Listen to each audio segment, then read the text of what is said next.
Ankara'da yedim taze meyveyi,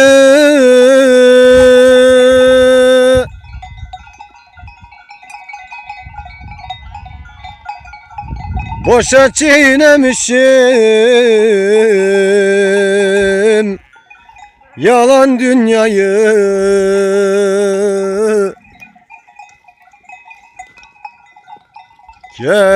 Eskiden de yedim nane munyayı. Söyleyin anama, anam ağlasın, anamdan gayrısı yalan ağlasın. Söyleyin anama,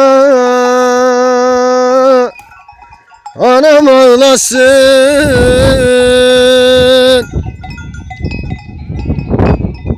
anamdan gayrısı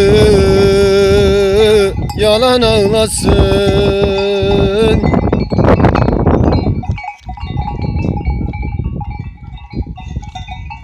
Trene bindim, tren salladı,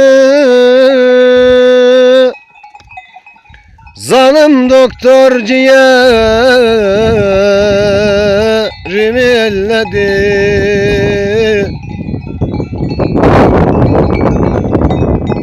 İyi olursun diye köye yolladı. Söyleyin anama, anam ağlasın, anamdan gayrısı yalan ağlasın. Söyleyin anama, anam ağlasın,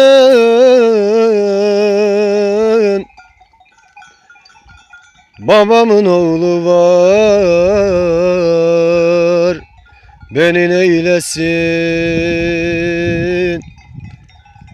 Söyleyin anama,